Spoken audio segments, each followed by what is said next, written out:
La oficialista Asamblea Nacional Constituyente de Venezuela convocó el martes a una sesión en la que se espera que se discute el retiro del fuero al jefe de la Asamblea Nacional y líder opositor, Juan Guaidó, lo que podría llevar a su salida del cuerpo legislativo y enjuiciamiento.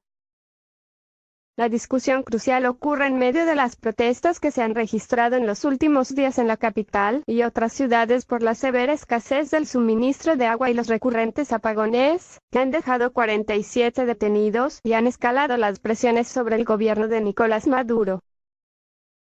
En un intento por amainar el creciente malestar por el colapso de los servicios públicos, Maduro despidió la noche del lunes al ministro de Energía Eléctrica y aprobó un plan de 30 días de racionamientos eléctricos en todo el país, lo que hace prever que las fallas en los suministros de luz y agua se prolongarán por un mes más.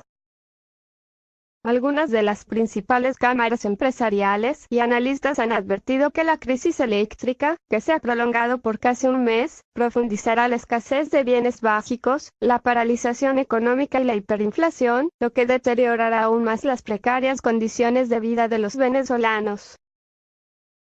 La convocatoria de la sesión de la Constituyente se dio horas después que el Tribunal Supremo de Justicia, controlado por el gobierno, ordenó al cuerpo legislativo levantar la inmunidad parlamentaria a Guaidó para enjuiciarlo por violar una orden del máximo tribunal que le prohibió desde finales de enero salir del país mientras enfrenta un proceso que le abrió la Fiscalía General por unos actos violentos que aún no hay precisado.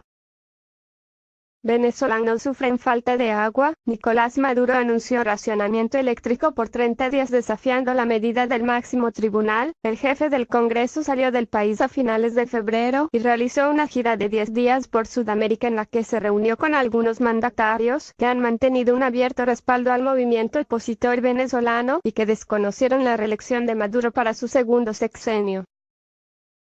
La Constitución garantiza inmunidad para el presidente, los diputados y demás funcionarios electos por voto popular y prevé que para retirarles el fuero deben ser sometidos previamente a un antejuicio de mérito ante el Tribunal Supremo de Justicia.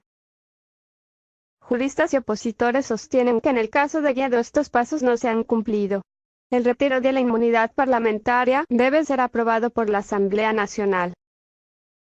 Al desestimar la decisión del Tribunal Supremo, Guaidó, quien ha sido reconocido por más de medio centenar de países como presidente encargado, dijo el lunes a la prensa que continuará alentando las presiones contra el gobierno y llamó a sus seguidores a la más grande y organizada manifestación para el 6 de abril. La Asamblea Nacional, de mayoría opositora, también convocó el martes a una sesión en la que se espera que se discutan las últimas acciones del oficialismo contra Guaidó. El dirigente opositor afirmó que se seguirá concentrando en sacar del poder a Maduro y garantizar el respaldo internacional. En las últimas 3 semanas, el jefe del Congreso ha enfrentado una serie de presiones luego del arresto de su jefe de despacho y mano derecha, Roberto Marrero, quien fue señalado de integrar una supuesta célula terrorista. Y la decisión que tomó la Contraloría General de la República de inhabilitarlo para ejercer cargos públicos por 15 años, por supuestamente ocultar o falsear datos en su declaración jurada de bienes. A mediados de marzo, el fiscal general, Tarek William Saab, un ex militante del oficialismo, anunció la apertura de un segundo proceso contra Guaidó por su presunta implicación en el sabotaje realizado al sistema eléctrico nacional.